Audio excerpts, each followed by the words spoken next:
Thank you so much. Let me go to Ron Paul now. He's the congressman from Texas. Congressman, at the, I draw this spider web up here, and I see it, and I think to myself, at the center of this really is the Fed. They're in this thing all the way around, and yet you want to talk about powerful people. You've got a majority of congressmen that are willing to say, we need to open up the books of the Fed. You can't even get this thing brought to the floor now. Why is that?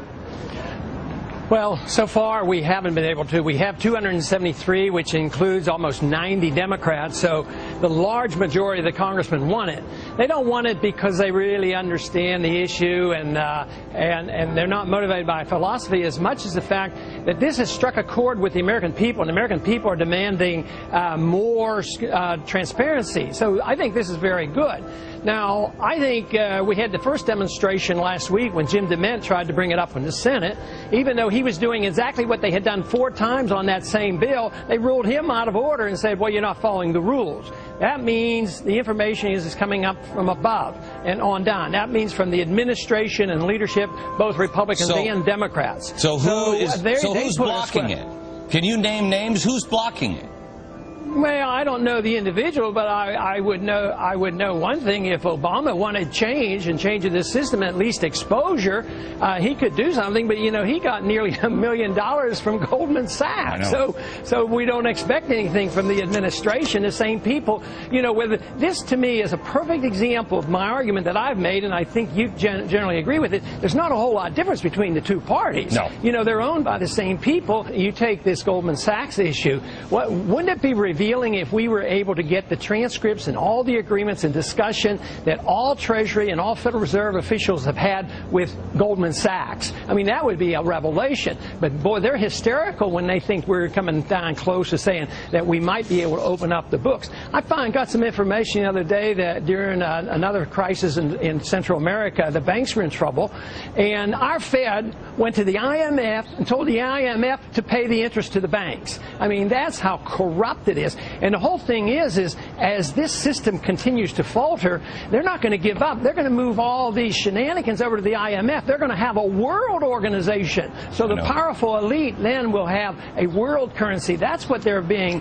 planning for right now. So we as a people really have to wake up. My effort is exposing the Fed, opening up the books. The American people want it, and we have both Republicans and Democrats demanding it. But you made the right point. How are we going to get the leadership to do what the American people are demanding? How much time do we have, Ron?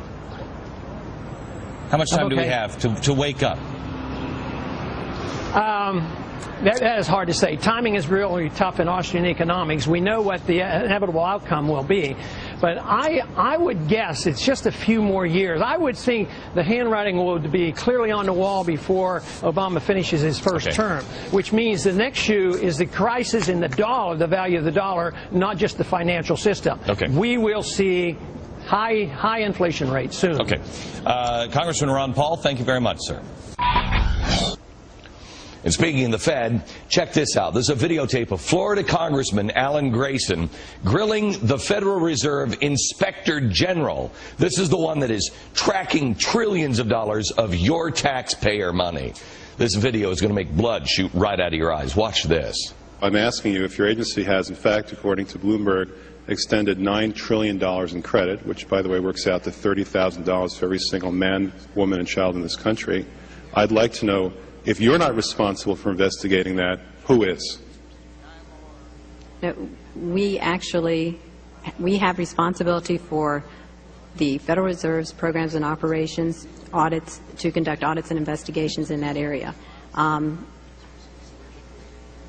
In terms of who's responsible for investigating, would you mind repeating the question one more time?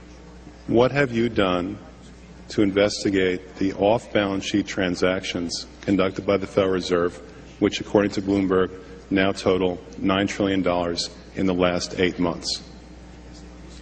I'll have to look specifically at that Bloomberg article. I'm not, I don't know if I have actually seen that particular one. So are you telling me that nobody at the Federal Reserve is keeping track on a regular basis of the losses that it incurs on what is now a $2 trillion portfolio? I don't know if you're telling me that you're mentioning that there's losses. I'm just saying that we're not, until we actually look at the program and have the information, we are not in a position to say whether there are losses or to respond in any other way to that. Coming up.